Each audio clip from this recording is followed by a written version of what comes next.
Salut les gars, donc aujourd'hui nous continuons, donc c'est la suite des décorateurs.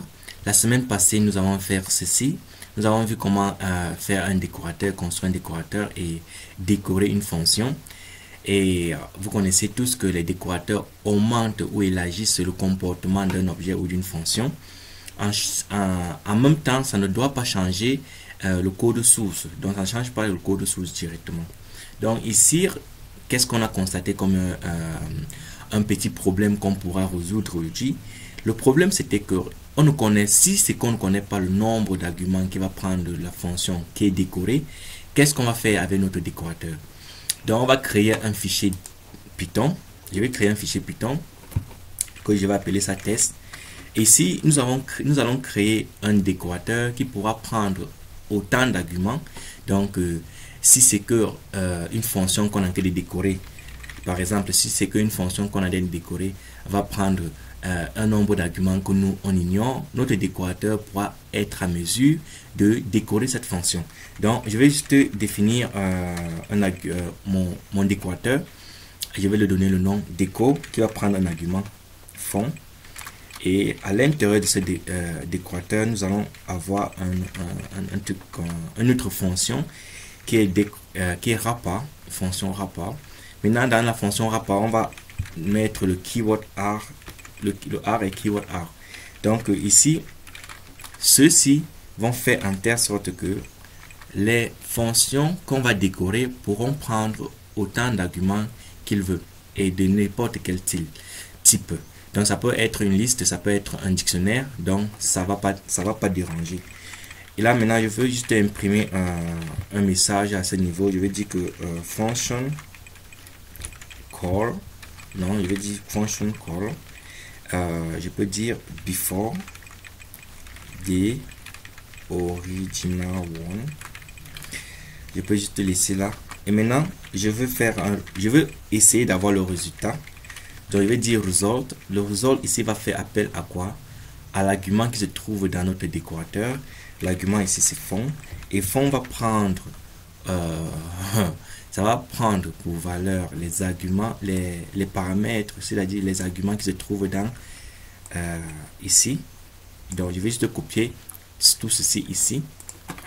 Et je peux encore imprimer un autre message en disant que function call after, donc c'est after the original one. Et qu'est-ce que je fais? Je renvoie results qui est résultat. Ici je dois aussi renvoyer un wrapper, donc je vais juste faire wrapper. Maintenant n'oubliez pas que il ne faut pas mettre la parenthèse. Je redeviens ici, je reviens. Bon, voici mon constructeur.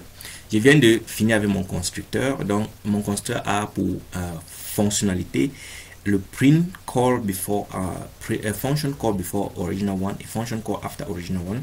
Donc, je peux maintenant avoir, je peux définir une fonction, n'importe quel type de fonction qui va pas prendre peut-être A et B. Et cette fonction c'est add. Add veut dire additionner.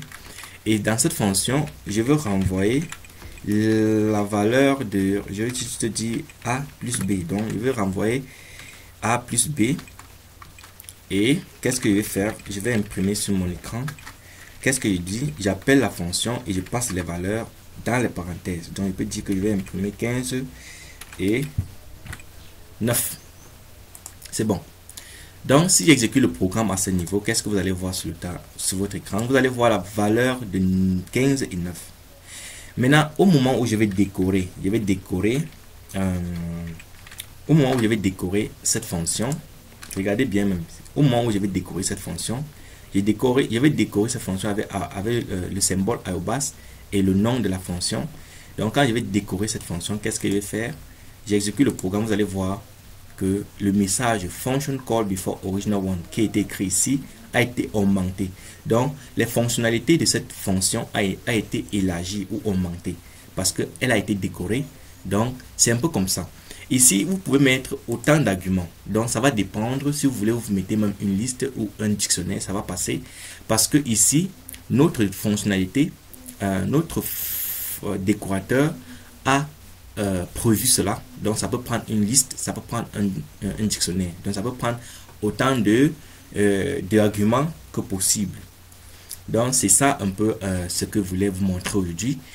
Donc je pourrais augmenter en disant que ici je vais dire peut-être je vais mettre C. En mettant C, je vais juste augmenter plus C. Et je dois préciser que ici, je dois préciser la valeur de C. Je peux même mettre 12. Donc quand j'exécute le programme, vous allez voir que nous avons 36 sur l'écran.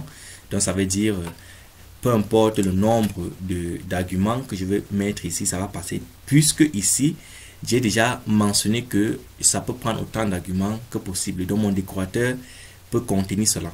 Maintenant, sur ce qu'on a fait la semaine passée, vous voyez que ça serait impossible d'augmenter les arguments ici. Si j'augmente peut-être un C ici, et je augmente peut-être la valeur de C ici, et j'exécute le programme, je fais un clic droit et j'exécute ce programme, vous allez voir que nous avons une erreur. L'erreur est parce que le décorateur ne comprend pas. Le décorateur, la fonction qui est décorée ne comprend pas parce que le décorateur, lui, il a un nombre d'arguments il a été restreint à 2 arguments seulement. Et ici, ça ne peut pas comprendre en fait. Mais si je retire le décorateur, si je retire ce décorateur sur comment on dit ça, si je peux retirer le décorateur et j'exécute le programme, vous allez voir qu'il n'y a pas d'erreur. Donc il n'y a pas d'erreur parce que ce fonction est indépendant de ce décorateur. Mais au moment où je mets le décorateur, cette fonction est dépendante de ce décorateur. Donc ses fonctionnalités sont augmentées et ça doit correspondre en fait à certains critères du décorateur. Donc merci d'avoir regardé cette vidéo. J'espère que vous avez vraiment compris le sens de cette vidéo d'aujourd'hui et j'espère que vous avez aimé cette vidéo. Sans oublier de me laisser un pouce bleu, sans oublier de vous abonner pour ceux qui ne sont pas encore abonnés. Restez toujours connectés car je vais laisser les contenus à fur et à mesure. Merci et à nous revoir.